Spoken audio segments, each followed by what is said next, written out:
be our bad selves. Hey, everybody. Hi. Welcome. You are on Margaret Pinard's channel. I'm just going to take the Pinard off because I figured people know me on my own channel, and then I forgot. So welcome. We're nerding out like that. I'm here hosting the May of the Moderns wrap party, and if you saw that tweet, that was on purpose. I don't know if you saw the typo. That was meant to get additional interest. But yeah, so we're just here to hang out, ask how it went, ask what you read, what you enjoyed, socialize. Someone's got a toasted almond going. So, I'm going to be getting my tea. There might be something in the tea. We might be just enjoying some drinks on the down low here. But, midweek. That kind of Wednesday night. Yes, exactly. Deserve some relaxation. So I did it right. I turned off the mirroring thing. So Ben, I'm going to point at you on the screen. Why don't you introduce yourself and tell my audience, in case they don't know you, what you do on your channel and how you're feeling tonight.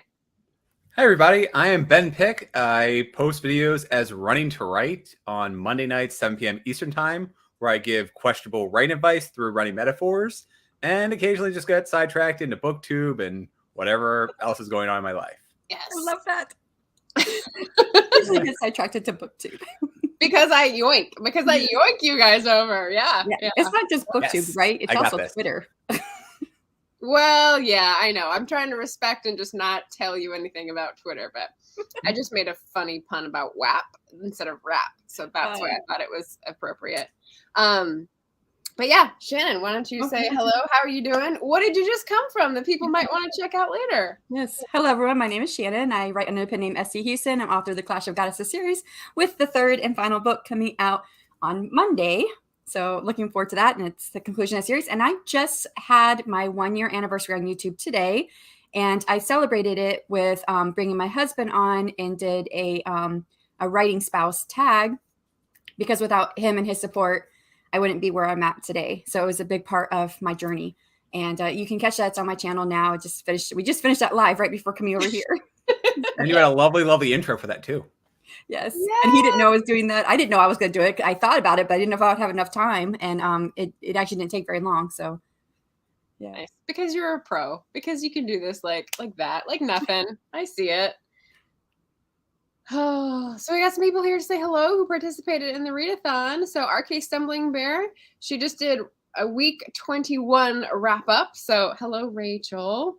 And she was just joking. She doesn't want to come up, but I was trying to get her the link some way, but I will not worry about it. AF Stewart, Anita was here to say hello. Jenna was enjoying the Lord of the Rings references and reminding people to check the like button. And Jenna, the Soul Writer, also had something happen today. Soft launch, but we're going to celebrate it. She had the next book come out in her series. Yeah, her third book. The Arsenaway Alliance. Yes. Say it again. The Arsenaway Alliance. Yes. And I finally got Neftiri instead of Nefertiti because that is the name of the character. So, yeah. I practiced that one a lot. The Arsenaway. Arsenaway. Very good. Very good. All right. And we got Cool Gamer showing up to say hello as well. So I'm just going to be hanging out and talking about Moderns reads. Someone in a comment mentioned that this is a perilous pile instead of an overflow pile now. And that is. It does look a bit perilous. Yeah, it is. And I don't know if I'm going to be taking any of those with me. I feel like I kind of need a break from the modern period for June. So I have a much smaller stack over there that includes books for Readathon. So that's like the next thing I'm moving on to. And I'm trying to limit it to like 2 books instead of 5 or 6 for Readathon.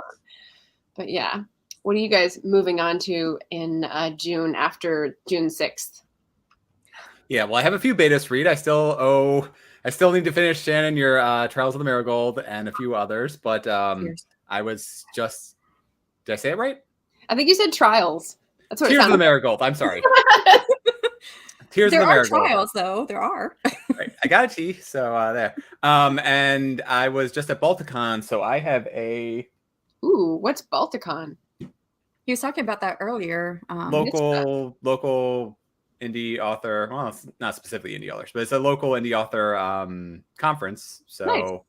I got all kinds of I got space opera, I have a urban fantasy, I have I have a fantasy school environment, I have This one, I think. Oh no, it's the northeast coast. There's an island, so there's some Native American fantasy in this one as well. Northeast of the US, Future. Canada. Oh, sorry. Yeah, I thought it was Canada, but then I remember that's actually northeast. It's Montgomery Island, Charles Island in Connecticut. Okay. Very And cool. then we have some science fiction and a western. So I got a few vacations coming up, and hopefully I'll start looking through. Yeah, and I can do this. Ancient Illumination, Yesterday's Dreams, Splendor of Dawn, The Cursed Spirit. Oh my gosh. He got a lot Yeah. of I was gonna say, Tales from the Fermi Solution. or did you do any book swaps? Have you done the thing where you go to an indie author con and you do book swaps so that you don't have to like pay for anyone? No. I also like my book isn't available yet, so that is my goal for the future. But you were looking for beta readers, so that would have been like I am. But, yeah, Oh, I wanted to ask how I don't have that confidence. I saw I rewatched the end of your video twice because I couldn't figure out how to say I want to be a beta reader. I mean, you could just put it in the comments. So I have you written down then. You already had me written down? Yeah, I So I mean, had- you put it in the comments, didn't you? Oh, I don't remember. Fair I'm enough. old. Yeah, I think you had it in the comments. I feel like I have you down there. Okay. I do want to be a beta reader. If you do not have it anywhere, just know. Yes, thank you. I appreciate that. I'll check my notes. nice. So So Random. I'm moving on to reading. Sure. I am actually right now reading A.L. Knorr's books, the Elemental Origins series that we talk about in her interview, which Ben, that was A.L. Knorr, the one we interviewed. Because I'm getting ready to write my romantic fantasy series. And when I started thinking about it, I thought, oh, well, my first 3 books can happen at the same time. So I could have each of them be a lead into the series. It does not have to be in order. And so the 4th book has to be at the end, but the first 3 could happen at the same time. And so I've talked a little bit with A.L. Knorr, hi Garrett, about how I was inspired by her, and she gave me some tips on how to make it better than how she did hers. And Nice. so I'm reading. I just finished her first Born of Water, and I'm Born of Fire, Elemental Origin book. But yeah, so I'm reading that, and that's like 7 books, 6 or 7 books. I think it's 6 books a novella long. So I have a quite a few to get through. nice. Oh, Born of Water is actually a really good song by this like folklore group. It's like women power song, and I can't remember it, but I've heard it. I've heard it at a moon gathering, and I really liked it. So yeah. Yeah, and I think I mentioned as a comment on your video the thing about storylines happening at once. I just read book 3 of Emily Harris's one of her historical romance series. Yeah, And what's that? you mentioned her somewhere. Yeah. Yeah. And so I read book 3, and I have book 3 and book 5, and because those storylines appealed to me and they were standalone.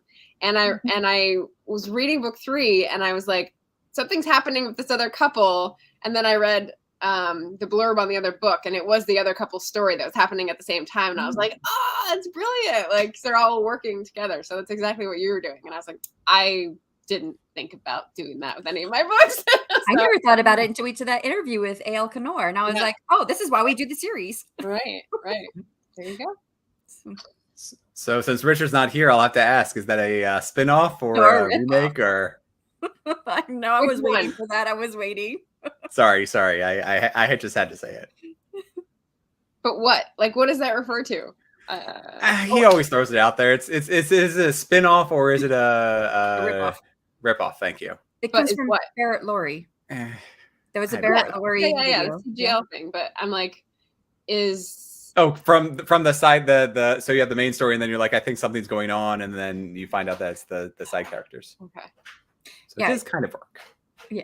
I think it's a spinoff. No, I don't know.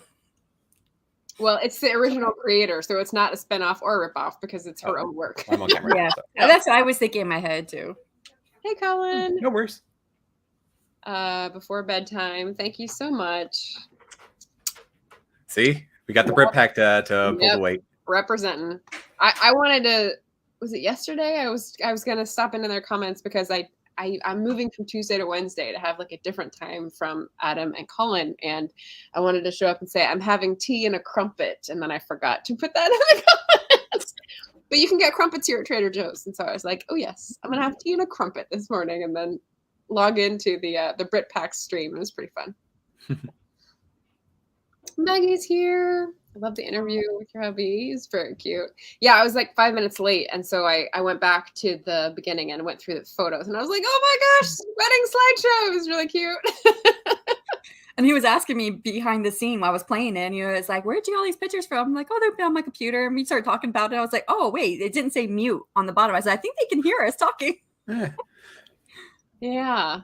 But yeah, some of them you must have scanned in too, because they had like the little date on the bottom corner. Yeah, I had and it was taken by somebody else and it was given to me. That's when I was one was deployment and the other one was a United Marines, the Marine Corps ball that we went to, because I worked for the Marine Corps at that time. Oh, nice. But yeah, and it got really upsetting because you said you met in 2005, and I'm like, that's not that long ago. That was like less than 10 years. And then you're like, no. Yeah. I added an extra one in there. Ooh, yep. Like, that was only 7 years ago. It's not that long. Mm-hmm.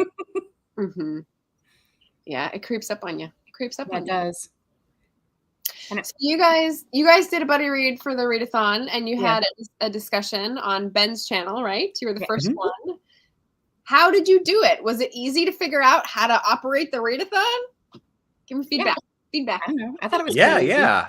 I did. So I don't know if I technically got it counted for Death of the Nile because I didn't see that as an option. I think it might have been an other. But the other one that I did, the Enchanted April, was definitely in there. So that I had no problem with. Okay. All right. So it wasn't clear that you were supposed to add your own in.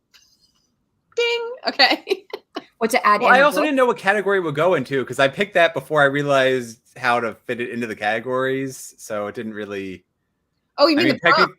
Yeah. Okay. So technically, the detective was associated with war, but he didn't. I didn't feel that the story really fit into any of the 5 categories. Yeah. Well, the prompts were just to make it extra fun for people who are already reading in that era, and so it wasn't really necessary to fit it in. It was just like try to read a book within the era. Okay. So add your book to sheet, and it doesn't need to have a prompt. Yeah. Good to know. I think I'm going to do away with the Google Doc next time anyway and just make it a Google form. But I'm going to make a video about that and be all analytical and professional. So I'll zip the lip here. Keep it all on a spreadsheet. I would say keep it on the spreadsheet. But like 2 people entered a whole bunch of stuff. And I couldn't tell, like no one entered the URL. So I don't know how the www does it. They have a spreadsheet up where there's blocks you can't type in them. You can't touch them, but then you can type in the other blocks. Okay. So and it's a Google. I was fine with anyone editing anything. I had a backup in case, and so yeah, it's not that I didn't want people to edit some things and not others. It's just that like I don't think people wanted to. I don't know. Maybe it was a commitment thing, or maybe it was just like they didn't know what they were supposed to do things. So, gotcha. Maybe the form to start off like here, submit ideas for books, and then you put it together, and then no one touches the books from there, and then you just sign up from there. I don't know. Right. It's a multi-step process that way. Yeah. I think I'll do a form, and then I'll share like the point at which we are like. This many people have submitted. These are the books, and just like have a thing from the month before saying you can sign up with this or contact this person. I don't know. I'm still thinking about it, but I'm just trying to like graduate each year, make it a little better. Yeah. I did like the spreadsheet though, because I could see who had already signed up for books, and then that was how I initially tried to pair with people for the different buddy reads. Right. Oh, we're still talking crumpets here. Real butter. Yes, I do use real butter. Yep. Thank you, Hamilton. Yeah. Her senior year was 19 or 2005. 2005. Yeah. Oh my goodness. 99. I didn't know I was that much older. Yeah. I feel old. I graduated in 98. I thought Jenna was younger. Well, I knew she was younger than me, but I just didn't know how much younger, and that's kind of younger. That's like 7 years. 7 years younger than me. Yeah. Crumpet. It's hello, Marilyn. Aloha. Yeah, this is in the afternoon for me. So Marilyn is up and doesn't have to get up early for this. That's perfect. Jenna says there's a way to lock the cells. Yep.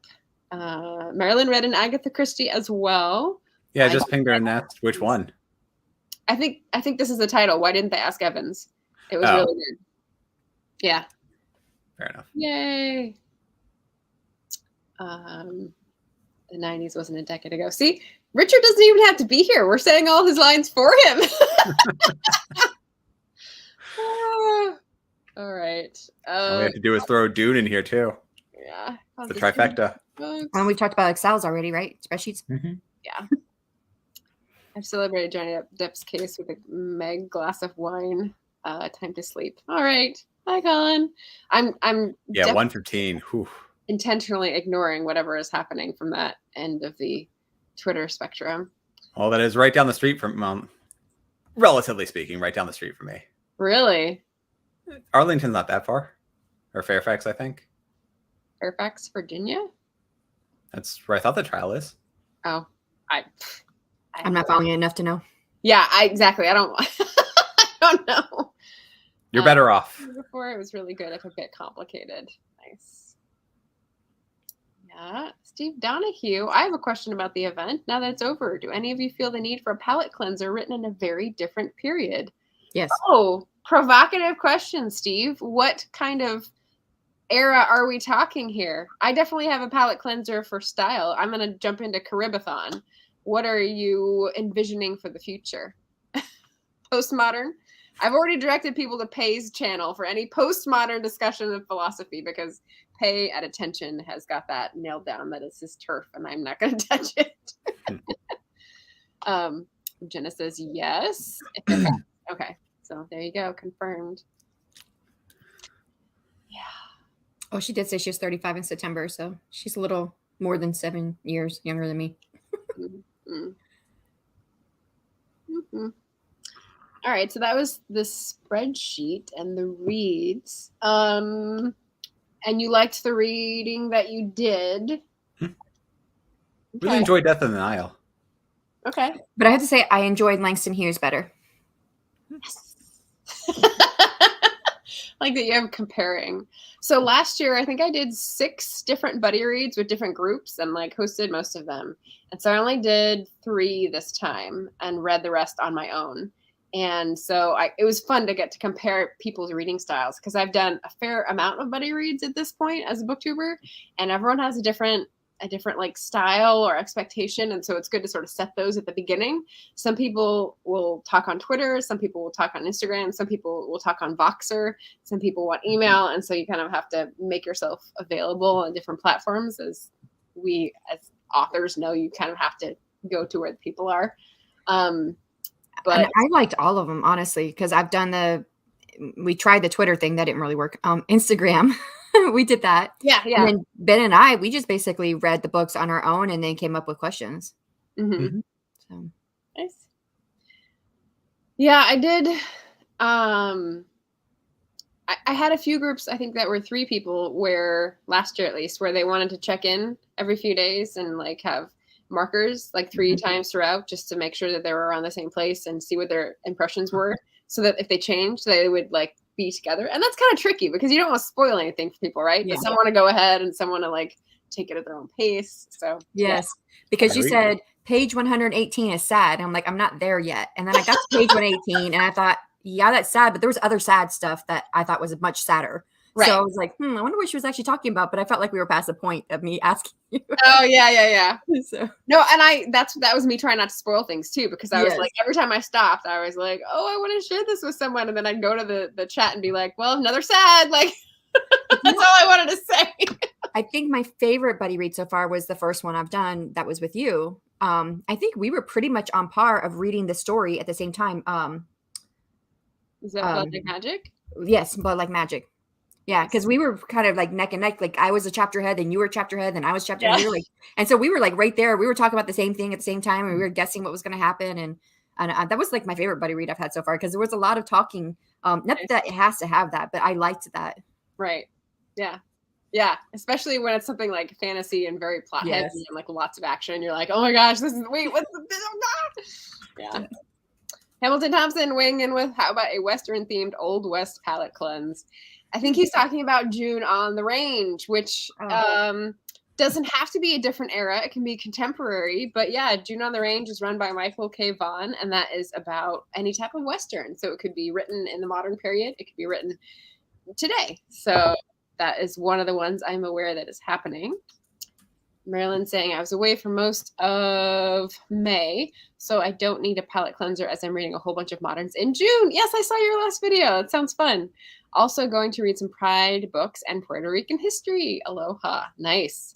Yeah, I've got a Pride book for my Patreon book club pick, which is Creatures of Will and Temper, which is a queer retelling of Picture of Dorian Gray, which I haven't read. So like I'm going in with no spoilers from a classic, viewpoint. Have either of you guys read Picture of Dorian Gray? No. I've heard of know it. of it, know the story, but I haven't actually read it. Oscar Wilde. I think I've read two other, a novel and a play by Oscar Wilde, but I haven't read this one, and it's like big, and I think most people like it. So I'm excited for this. So that would be good. And can't remember if I have another one over there. I'm like squinting. I've definitely got 2 for Readathon.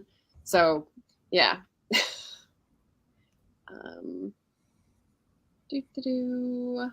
So it looks like Maggie wants to know how to sign up for June on the Range. Yeah, you got it. Yeah, I think the guy who's running it is named Michael K. Vaughan. Vaughan as in, I don't know, Vaughn. I don't know what to say as in. He starts out his videos with greetings from the stately Vaughan Manor, and he has a cute little dog. So, if you if you want to tune in, I'm sure he has instructions on his channel. Hamilton's asking, how does the Patreon book club work? Is there a Zoom discussion involved? Yes. So it's actually a bi-monthly. I do a Patreon book chat 1 month and then a Patreon book club the next month. And we switch so that you have 2 months to learn about the book, buy the book, read the book, and then we discuss it in a Zoom chat offline. And so if you want to check out, I think I have it in the description down below. I always try to remember to put that in. My boilerplate is information on my Patreon page, but it should be bit.ly/Patreon_MP4. Trying to remember that one. Patreon_MP4, because it's me, MP. But yeah, so that's more information about the Patreon book club. Thanks for asking. Steve's involved, I believe, with June on the Range. Possibly. Steve's involved with everything. In case you don't know, in case you're an author tuber instead of a booktuber, Steve Donahue did an overview in May of all of the readathons, and he had a little video detailing each one because he's such a central booktube channel. He had short videos on each one that he had scoped out and commentary on each one. So I'd be curious if he had. Was he doing on the individual books, the videos, like the ones like me and Ben did? No, not on our readathon, but on the announcement. Okay. So on the whole announcement. Okay. So the May of the Moderns, this is what's happening. If you want to participate, this is what's involved.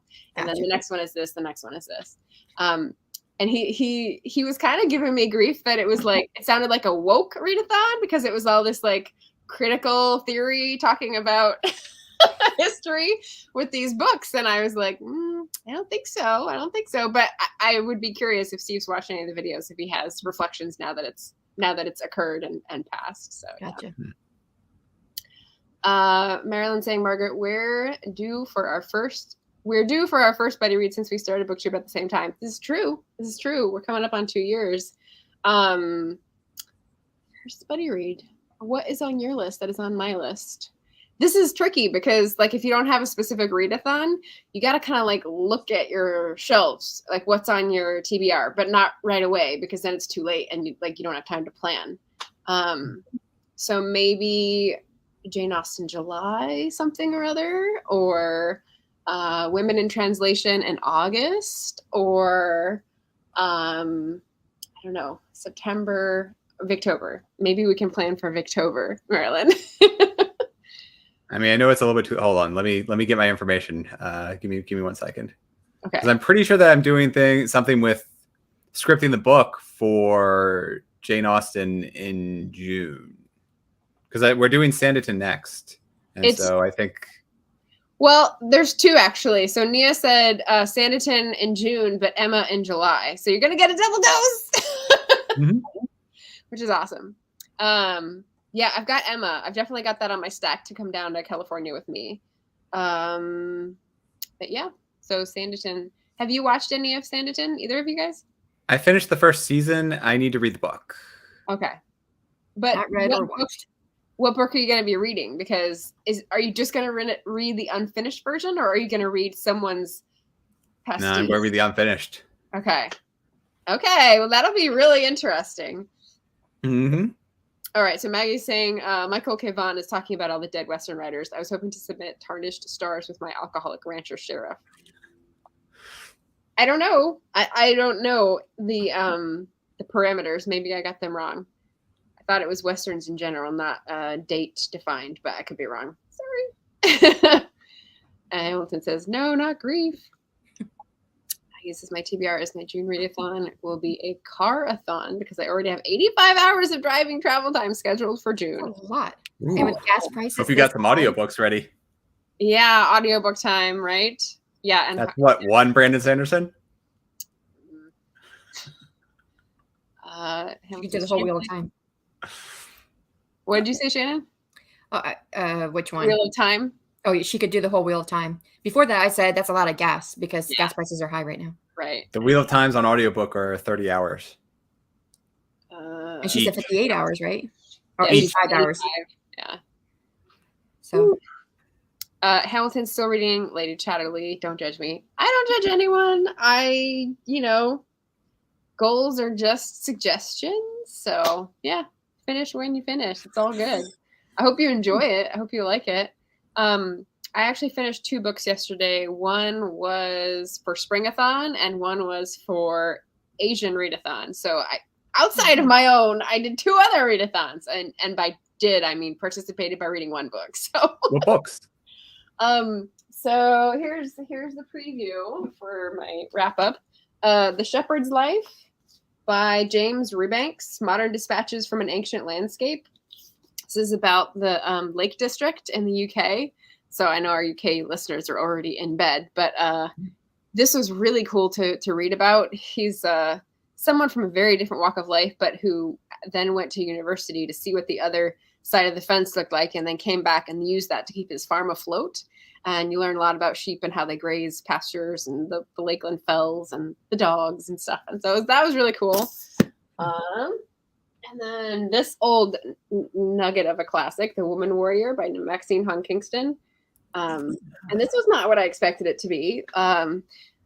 Memoirs of a Girlhood Among Ghosts. It's like a magical realism written in 50s or 60s, I think. And it's a woman who worked in Hawaii and California. And she talks about being a Chinese immigrant in California, in Stockton, actually. And, makes it up, sort of creative nonfiction, magical realism way. And there's some crazy stuff in there. So it's good. Nice. Yeah. Yeah. So participating, whether a pinky toe or, trying to go full bore, anything is appreciated. And, we're all good here. So Maggie says the neuro won't clear me to fly. So we're driving so much. Yeah. I assume this is like to get the sale done and everything. So good luck, my dear. Yeah. Marilyn says running to write. Oh, running to write. That's Ben, Marilyn, in case you came in after he said his name. Ben Pick. Yeah. I was we were talking about what she was reading for her Pride, and what was it? She was reading a Pride book in Puerto Rican history. Puerto Rico history, yeah. Alberta and Freedom by Cora Sandell, but I'm enjoying Patience. Oh, I forgot the author offhand. Patience. I don't know which book. I just saw her video within the last 24 hours, but I can't keep it all in here. I remember Alberta and Freedom. I remember her talking about that one. I guess it's still cheaper to drive than to fly for the family. Oh, I bet. Yeah. Especially with the family, yeah. Melissa, hello. Just finished Modern Read today. Great experience. Yay. Yay. Remind me which one you were reading. Again, not keeping it all in here because my brain would explode. That's what that spreadsheet was for. Yeah, exactly. You don't need to memorize anything. All right, it's my external brain. It's called a computer. And I sorted it. So I moved it around so that I could see all the ones that people entered their names in. So basically, Passage to India. Oh, right. Okay, yeah. And there's a movie to go with that. So I'll be very curious. Yeah, so many of these were public domain, so they all have movies at some point. Well, yeah, the Passage to India that I watched is actually black and white. I think it's from the 1950s. So it was an old version. It was not a public domain by that time. But it was really good. There was like so many. I think this worked for 3 of the 5 prompts because it was so intricately about social order and like questioning why things were the way they were and like who was right and this kind of thing. And it was a good book. Good book. It makes me want to read another Forster. Although the other 2 that I've read, I think I read Howard's End and A Room with a View. They felt a lot more fluffy to me, and I liked it at the time, but it just didn't feel as like weighty and socially important, I guess. Yeah, I don't know. I feel like there were definitely some authors and writers at this time that were kind of overly verbose and purple in their prose. But that can be with either thing, right? So if you're really fluffy and you write with purple prose, which is what I tend to think of purple prose is like the massed ringlets of her hair lifted in the gentle breeze. Like that is purple prose to me. When I look at something that is very involved and dense and using like I don't know, for econ nerd words. How about that? Yeah. That doesn't come off as purple prose to me, but I feel like on YouTube, there's different definition for everything. Just like how people use the word tropes. And I'm like, that's not what a trope is. Right? Shannon, back me up here. Well, what definition have you heard that you didn't agree with? Well, so when I was growing up, trope was kind of like a literary device, right? It's much more broad. But on BookTube, people use trope to mean like this formula for a certain type of plot. And so I'm like, that's not. No. Yeah. But that's what people understand it to be. Right. Like enemies to lovers is a trope that I love that people will say. And I'm like, but it's not a trope. It's a story type, you know? It's a romance type or romance formula. You know? Okay, I see what you're saying. I don't think of enemies or lovers being a formula though. I do see it as being a type of trope, but tropes are a little bit more specific than just saying enemies to lover. That's almost like theme. People say, oh, love is the theme. Well, not really. Love conquers all is a better theme. Still not a great theme, but. Yeah. Okay. So definitely people have talked about this on BookTube. What am I like? People shout out your favorite tropes that you see on BookTube and we can like shoot them down. We could see if they're like jiving with the same definition because I think that'll help us sort it out. Like the orphan trope is that you're starting out with someone who's an orphan who doesn't have parents. And like, it's likely that they'll find something out about their origins. And that's like part of the plot development. That's what I think of as like a BookTube trope, but it's not, it's a plot type. You know what I mean? It's like it's an element of the plot, but it's an element of the plot. Right. Well, you can also think about, the 5. Sorry. No, you can go. I would say friends to lovers can be an element of the plot too. It could be the entire plot, but there are a lot of romance writers who will have multiple tropes. So they're all just elements of the plot. Right. So yeah, that's what I said. This where it really gets where it's more specific. Right. Yeah, I'm just thinking about all the videos of like your 5 favorite tropes in fantasy, your 5 favorite tropes in science fiction, whatever. Yeah. You're like, but it's 5 favorite romance tropes. Enemies to lovers is up there. Yeah. So is fake dating. Fake dating is known as a trope. And I'm like, Melissa says, at the back of the book, Passage to India is described as satire, and I did not read it that way at all. Maybe I missed something. I mean, Mrs. Moore.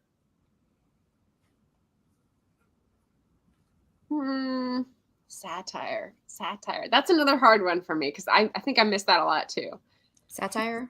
Yeah, not in terms of definition, but just in terms of like when I read through a book and I take it for a face value and I see some commentary, but then someone says it's a satire, and then I go, but what were they satirizing? What was so far out that it was not the truth?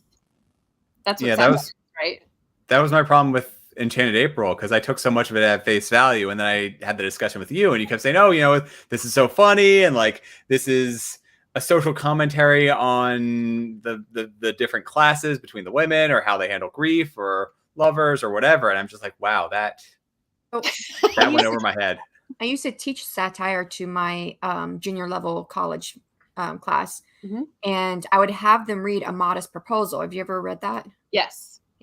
And sticking with your Irish roots there. Love it. I was. Of course, he's English, though. He grew up in Ireland, but he was English. Okay. But they would often, I had them do a journal entry on it, and I would tell them this was satire. And I did a lecture that they watched on satire, and then I talked about satire after they read it, because I wanted to see if they actually understood what satire was. And they would write this journal entry, and no more than half of this class would say, I can't believe he tell people to actually eat babies. This is cruel. He's a monster. Yeah. And so I had to explain it to them. But see, that they didn't understand that he was, trying to he made himself look like a monster in order to bring light to a bad situation. But they didn't get that. So I think it's all in how the reader, how they take it in, whether it's satire or not to them. Yeah. Well, you got to teach all us 90s kids what's irony and what's not irony, because that Alanis Morissette song. Alanis Morissette's not irony. Nothing in there is ironic. Do we have a screen about that? Is that what you're referencing, or is it just the fact that it's okay? General. Just the random thing that I was thinking of. Yeah. Something that we're all wrong about. Really? Yes. Nothing in there is what ironic. Irony is. Yes. As the plane went down, he thought, well, isn't this nice? Really? That's not ironic? Is that in the song? Yeah. That's it. Yeah. He was scared to go on a plane, 90 years old, took his first plane ride, and the plane crashed. We're going to get all the lyrics out there. All I remember is you have 10,000 spoons when all you need is a knife. Yep. Well, that's not irony. Yeah. That's not irony. Exactly. Yeah. There's parts of it that's not a irony. fly in my Chardonnay. I think, yeah. Okay. So I think some of the examples are and some aren't. Yes? A rain on all the your ones I wedding remember day. are not ironic. Rain on your wedding day. Mm-hmm. Yeah. That's just living in Portland. No, I'm just And I always say, I don't need to. Oh, sorry, go What's ahead. that? No, I was just going to say, I always said, when she said 10,000 spoons when all you need is a knife, and I only eat with spoons, so it didn't matter anyways. I don't use a knife or a fork. Right. Do you co-host Downshift during my TBRs during the summer to less substantial form or throwaway writers? I don't read any throwaway writers, sir. No, I most of the year, at least this year, my goals are to be well-rounded each month and sort of check in to see that I'm balanced. And the thing that I'm using to guide that is to make sure that I'm like checking in that I have here on my little books read here, research books that I'm continuing to like think about my current whip, an ebook, because I've got a lot of indie picks that are ebooks and I forget that I have an e-reader, audiobooks, because otherwise they like build up from the subscription, nonfiction to keep my brain humming, indie books, because that's the genre I'm in, or not genre, but you know what I mean. BIPOC books to expand the sources of information that I'm getting, and the owned TBR so that I'm not going out and getting books from the library or the bookstore all the time, and I can actually like decrease the number of books in my perilous pile of possibilities. I wonder if the thing actually fell over though. No, They have fallen over when she had them the other way. They fell over a lot. yeah. So this is more stable, surprisingly. Rachel was trying to help us out. It's trope is much bigger. Archetype is getting at, I think, one of the things we were talking about, but also not exactly everything we were talking about. It's sort of an in-between example. Melissa says, I see it more as there is a more technical definition and a more common or colloquial definition for both meanings. Yeah. Fair enough, because it's, yeah. it's evolved. People have taken the word and run with it, and we kind of can't say it's wrong anymore because language evolves, I guess. John Coates. Is that something to do with the patient's title? John Coates. Hi, Ben. I think that was when I said his name is Ben, but Oh. if that needs more explanation, Marilyn, let us know. Anita says enemies to lovers is practically a romance subgenre these days. Yep. I just saw a big booktuber, the Book Leo, whose name is Leonie, and she's in Belgium. And she did a whole thing about fake dating and why we love it so much. And that was definitely a catchy title. I did click on the video, and she laid out some good ideas, but I ultimately wasn't convinced that it was so great by the end. So, fake dating? Yeah, fake dating. As a trope. Well, sorry, I shouldn't use that word. Almost said it. As a romance subgenre favorite. Gotcha. The Chosen One is a trope. Okay, and that's kind of what I was getting at with orphan, right? Mm-hmm. Like your main character is an orphan, so you're expecting like there's going to be like they're going to be special for some reason, or they're going to find their parents, or usually the orphan goes along with the chosen one, just like that. The two different tropes are usually hand in hand, not always, but yeah. Yep. I don't think we found any of those in our moderns read. Mm-mm. Well, Langston Hughes, that was a pretty literary book. I don't think you'd find many tropes in there. Yeah, I'm just trying to like check my stack of books. I think, and I was thinking about this when I watched Alexa Dunn had a premiere about money mindsets today, and then she was talking about one of her dreams of like making a big leap in her journey was if she had something optioned and then made into a series or made into a film. And my thought was just like, yeah, I wish that the film and TV making industry was more willing to pay for new writers and new material, because they just seem to go back to the same pool and the same plot, over and over again. IP, like intellectual property rights holders, instead of like spreading it out. But then when you think about it, all the remakes of our classics. Yeah, this is why I watch less and less stuff on the screen that's not like people, like real people, real reality shows rather than fake reality shows.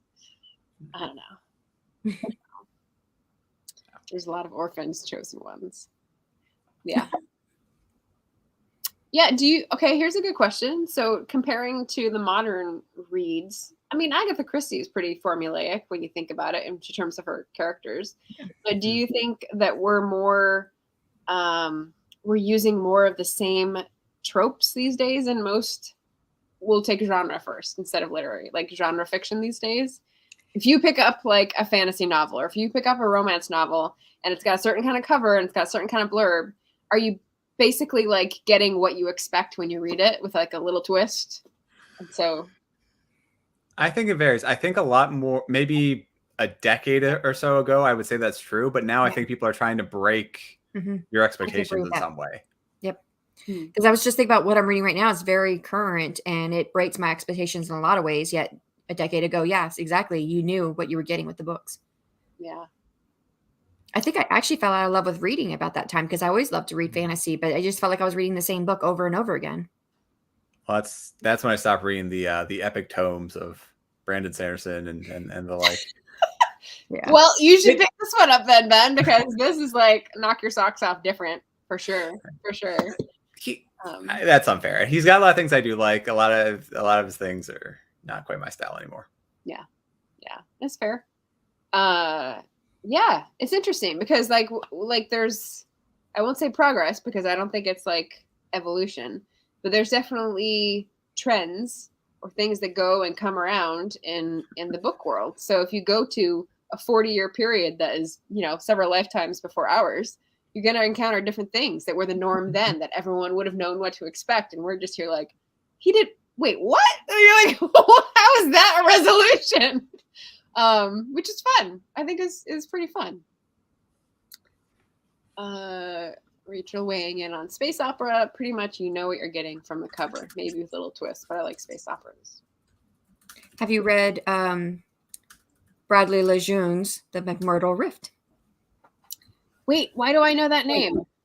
He's in here. So Martin Lejeune. It's Bradley Lejeune is it's a combined effort. Oh, okay. I was like, I definitely remember hearing someone talk about McMurdo Rift and like the 2 sequels, but that was because it was it on Barrett's channel? It was on Barrett's channel. Yep. And I don't think they classify this as a space opera, but some of the beta readers said they thought it was a space opera. I don't remember. It could be just boys not wanting to be classified as opera. That's something. No.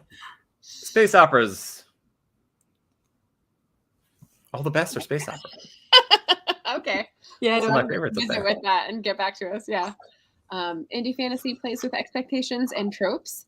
Anita, representing from another indie fantasy corner here, telling us about that. Sounds good. Did you know that's one of the reasons why I didn't publish the novel that's that close to my heart is because it's a chosen one who's orphaned. And I didn't publish it because I knew it fit those tropes. I was like, oh, I don't want to publish this because people are gonna be like, what? This is just another not fantasy novel, just like the rest. Yeah. You have to wait for like a lull when it goes out of fashion. You'll be like the vanguard of the new wave. All you have to It do is is a just break girl. the trope somehow. Well, it is a young girl. She's only 14. And she's actually not orphaned. Her father's still alive, but she grew up in an orphanage.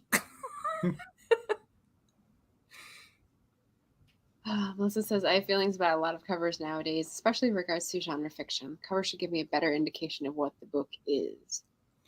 But that is so subjective. Yeah, I mean, I'm sure you've watched videos where people talk about color and associations in regards to cover design, I right? used to teach that too. Okay, yeah. Yeah, I'm like, you know what you're doing. We just saw the whole video on making the cover. And so I feel like some things are universal to a certain extent, like to a broad extent, things like colors, but other things are trends. Like I look at old covers. Once again, I look at old covers and like, what does this tell you about the book? There's a dragon and like a cartoon character. I went, whose cover was it? Courtney just did another cover review. And Bethany Atazada's, yes. And so she went over and she did this extensive research to see what the trend was at the moment, whether it was pictures, photos that were manipulated or illustrated sort of like cartoon figures that started off as illustrations. And I was like, I can't even tell some of these. It's like Final Fantasy. You look at it and you're like, that looks like a person. Like I can't tell. She was just like, whoop, whoop, whoop. So yeah, cover expectations are really interesting, I think. Yeah. Yes, playing with expectations and tropes because it's fun, says Jenna. Ben is so excited to dig into his new indie stash. Yay! Balticon? Mm-hmm. Yeah. And Rachel says, I have not, but I like the cover. And I forget what that is in response to. Like the cover. I don't remember either. I remember. Sorry, Rachel. Maybe I was asking about the McMurdo Rift. Oh, Okay. Thank you. Thank you, Ben. yeah. Yes. Nice. And Marilyn was clarifying Patience is the name of the book by John Coates Satire. Interesting. And this is a duo writer, but the one half of the duo made the book cover. Which one? Martin. Okay. But yeah, after I finish Tears of the Marigold, that's my next read. I actually have 2 because I won it on Barrett's channel and had already bought it. Oh my god. So I'm just gonna give one away to a fantasy sci-fi fan. Nice. Oh, sweet. Nice. Yeah. Legends and Lattes is getting good buzz these days. A troll opens a coffee bar. That one sounds familiar too. Whose book is that? Is that Anita's book? Legends and Lattes. I can She's come out picture with a poetry book, I think. Let's see what Dr. Google has to say. I can picture the cover. I think it's like a Travis Baldry. I think it's a TikTok famous. I remember seeing it on Book Talk. That's what it was. You don't. Yeah, so this one it looks like it's watch TikTok. What's two that? people staying back to back. Yeah. I Beside a said you bar. don't watch TV, but you watch TikTok. Yeah, that's my brainless entertainment. Where else? That's like the you do this in front of your face and you can't tell what's going on because you're just zoning out because you need a brain break. Yeah. Maggie says so much in genre fiction has cookie cutter covers that I just glance past them now. Interesting. I agree, and it's huge. I think in fantasy, you know, that they all are starting to look alike to me now. Hmm. Melissa makes a good point. Horror book covers should look scary or grotesque. I've seen horror covers that look like lit fiction. Come on. Agree. I think a lot of older horror covers look like literary fiction. Older horror covers. Because literary fiction has evolved, or because horror has evolved, or both? Maybe?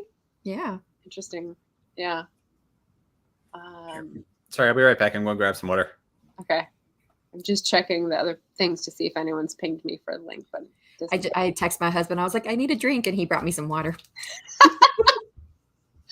Oh my gosh, that was so funny. When I said that was exquisite agony, it's because he was like on the spot and he didn't know what to say and he was trying to guess. And I was like, I feel so bad for him right now. I felt bad too because I know he knows. He just was because he was on the spot. He just couldn't remember it. That was so funny. That was so funny. But so he's an extrovert, so I don't really see him like in that position a lot. But I think it's not because he's an extrovert in this. I think in this situation, he was trying to do the best he could for me and my channel. Yeah, and he felt that pressure. Right, pressure. Yeah. Let's see. I think there was also a horror readathon in May that some people I tried to do, which Steve reviewed it or like highlighted it, and I was like, no, sorry. Yeah. What else? So I'm gonna have a takeaways post. I was gonna do okay. So you guys seen this? Sweater weather means book weather. I like that. Yeah, I've had this in the package for like since it was cold. Oh, it's still cold in Portland. But I wanted to use it for a giveaway, and I've been waiting, and like now it's June, and I'm like, no one's gonna want a sweatshirt. I'll take it. So, it's size medium. Oh, I can't fit that. No, I'm too big. Here. I don't know. You've never seen me in person, so I don't know if this would help, but it actually looks big enough. Yeah, it does look big enough. But yeah, I wear a size large. I was gonna put in the giveaway thing. I got a lot of muscles. Sweater weather. Yeah, you know what? I had the thought this morning when you. Oh, what was it? Was it last night or this morning? Last night. You said you had time for something because you need to get up and do gym time every morning. I had gym this morning. If I had Shannon like text me and say I'm at the gym each morning when she's doing her workout, that would motivate me to get out of the house and like in a run. And I thought, but I go to the gym at 6. I leave the house at 5:30. That would be like 3:30 your time. That would be too early. Never too early. That would be too early. Ugh. Yeah, but I don't know. It's just sort of drifting these days. You have so much discipline, and I'm just like getting. Well, you were doing your walks there for a while. Are you not doing them anymore? No, it's been like 3 weeks. I was running. I was like building up endurance and a routine, and then like my birthday hit, and then I had a snag, and then I was just like, okay, now we're in like depression territory, and like we've lost all of our progress, and boom. So yeah. I mean, you could always just get a dog and then just go for a walk with them. Imagine the dog and the cat there. Yeah, that would be interesting. Yeah, but how old is your kitty? 11. 11. Oh. Yeah, that might be a bit hard. I mean, he could get along with dog just fine, but he could also be on the opposite side, like, this is my territory. Yeah. Who knows? I also don't want to like go after picking up poop. That's the other thing. I'm like, I don't know if I'm a dog owner. Fair enough. Okay, what else? What else do we want to say about the readathon? Anyone in the chat who read a book, who hasn't said that they read a book, let us know. Let us know if you loved it. Let us know if you're still working on it, like Hamilton. I am totally interested in what Melissa just said. I did not know. What is this? She said, been doing a walk to Mordor forever, and I'm not even to Rivendell yet. Is this like an That's a virtual walk, I think, right? Okay. I think so, yeah. And I think in the first one, like you get 5 badges or something like that if you go the whole way. And I think the first one, it actually includes, you open it up and there's a ring in there. Oh. Is it the ring to rule them all? Power. Mm-hmm. I think that's what it's supposed to be, yeah. There's also a shirt that says Mordor Fun Run. Have you guys seen that? Well, I've never even heard of this before, so no. It's not related. It's just okay, gotcha. It's funny.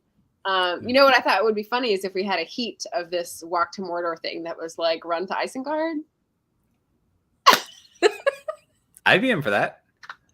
Such a nerd. But there's somebody who actually did the physical walk from where they filmed the locations, and I think they wrote a book about it too. Oh my gosh.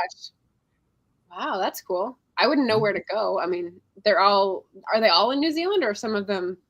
Okay. Yeah. I think it was like 150 miles. I don't know. I would love to go to New Zealand too. I really want to go there. Yeah, me too. Melissa says, just following the website and app. Got it.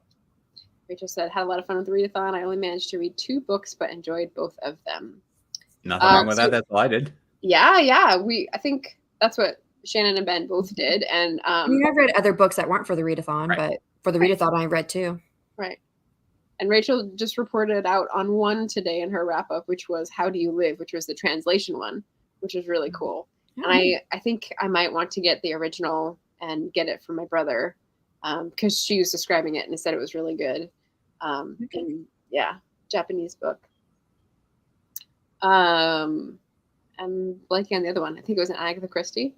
I know several people were reading Dorothy Sayers, which was interesting.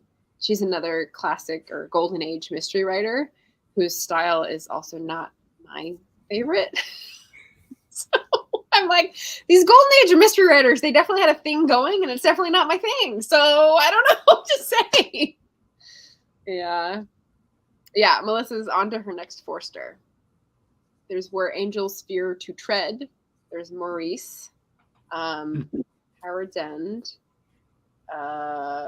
There's Room with a View, and there's another one that's in the 3-book omnibus that I have, and I can't remember right now. But yeah, he's a good one.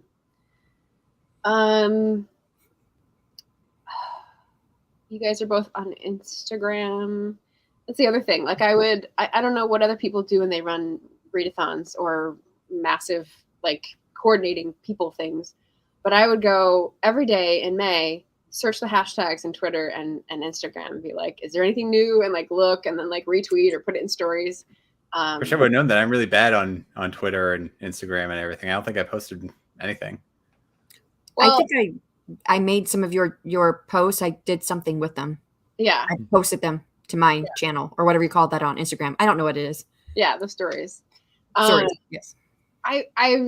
You guys were like star players anywhere. You did the YouTube thing, which is like the main deal. But when I was thinking about Instagram, when I would do that search, I would find people who were participating but hadn't like told me in any way. Like I couldn't see them on Storygraph. I wasn't friends with them. They didn't enter in the spreadsheet. And I was like, I'm glad I found you. Do you want to know me? Like I'm finding this readathon. Can I help you? That was a little my friend. It was a little weird, but I don't know. How does that come off to you? Like, you're organizing. Go reach out to people. I mean, yes. I mean, I organized the AWC. Most of the people, I had no idea who they were. Yeah. So do you get people, I mean, you probably have people messaging you and you have a form and established like instructions to apply. But were you going out to try to hook people in? Yes, because when we were less than 2 weeks out, we had like 6 people who applied and we had 21 spots to fill. Yeah. So Jenna and I, and Jenna and I had already gone once together. We were on the phone. We were researching YouTube because we were trying to find people that were from all walks. So we didn't want just white people, right? We wanted BIPOC. We wanted everyone to be included. So we went out of our way to find more diverse people because when we looked at our list of our special guest speakers, it was very predominantly white. Right. So we were going on our way to try and be more diverse. So we did that first. That was the first step we did. And one person wrote back. Of everybody we wrote to, one person wrote back. I know this story well. And then when we got down to when we was only 6 people on there and we had 21 spots to fill, her and I, we were just going out there and we were looking for anybody who fell in the range of if they were publishing something, in content that was publishing or writing. So we were looking for that range. And then I also had a meeting with Dale because, he's our keynote speaker. Right. And he was like, how's it going? I'm like, we're not doing well. We got 6 people. We got 21 spots to fill. And he was like, make another meeting with me. He says, I got some names for you. So then I took his list and he gave me like 15 names. And of those 15, like 10 wrote back. And of those 10, I think 8 applied. So by the time that happened, and then we started getting, and people were responding to me in Jenna's emails, we were going out there and recruiting heavily. Yeah. And we were cold calling these people basically because we didn't know them. Yeah. So we're hoping next year it's not going to be like that. Yeah. So, but fingers crossed, because Dale said he could get us a $10,000 sponsorship, or I don't know if that's a number he threw out. So he said he thinks he can get us a sponsorship next year. Yeah. So possibly. That would be fantastic. That would definitely help us help you grow. Yes, and he said if we get something that big, then we could actually offer money for speakers. Right. Then we have a bunch of people sign up, I'm sure. Right. I know. There's it's this weird thing. So when you were suggesting talking about Yola Book Afloat, and I was like, but we had that happen, which was we kept reaching out and not like getting, different people or getting traction or getting support. And so it just felt like we were putting out all this effort and not really getting the community involved that we wanted. So we're just kind of like, okay. Yeah. Fun for us. Yeah. And then you said you're not doing that again, right? Yeah. I was going to say that in my other life, I do some semi-professional meetups, kind of like this environment, and then I'm trying to bring people in. So I went out and cold messaged people through Twitter who I had seen at conferences, and I've gotten no responses back from them. So, and then for the self-publishing tips and tricks show, I also do cold messages as well. Mm-hmm. So I went to the Women in Publishing Summit a couple months ago, and we all had access to each other's emails and stuff like that. And so I just started reaching out to authors. Yeah. Cool. The chutzpah. That's what gets and then the 14-year-old that I was talking about, I think you were in the chat. Yeah. She just responded yesterday. She wants to come on the show. That's so fun. That's so fun. And so you went from 6 out of 21 to like double slots for everybody. Like twice as many. That's amazing. That's amazing. You had your key anchor, and that is one strategy that I had not adopted. So that's obviously, I think, part of the having that person who had network. Right. Yes. And that helped. Yeah. So, which I fell into that by accident. I didn't like go out of my way to connect with Dale to have someone that was going to be a network card. I connected with him because I enjoyed his content. So. Yeah. So Melissa says, something that really struck me in Passage to India was the power English women held in their perceived fragility. Yeah. Was that part of the satire? Is that like, that's how the manipulation happens? Because I feel like the one who brings the lawsuit against the guy and makes a whole bunch of nothing, a mountain out of a molehill. I feel like she's the one who wields the power, and that is where the satire is, because Mrs. Moore, who is the one who sort of pronounces early on that it doesn't work and like we shouldn't be here, and it's racist, but like the native culture is fine in its primitive state is essentially her thing, and why are the British here? I feel like she's the voice of reason for Forster, even though she's imperfect and has to go away and all that. It's just there's interesting commentary in this one for sure. Hi. All right. Well, we're at an hour. I didn't have anyone else come by, so I don't know. I didn't know what to do for the thumbnail. I just put the people on who said they might drop in. Should I change it? Should I make it less people-y? I don't know. You guys are changers depending on if people don't come. It should be fine. Okay. Because they're still part of your write-a-thon or your readathon. Yeah. You can readathon because I do have the WW in my head. Yeah. WW.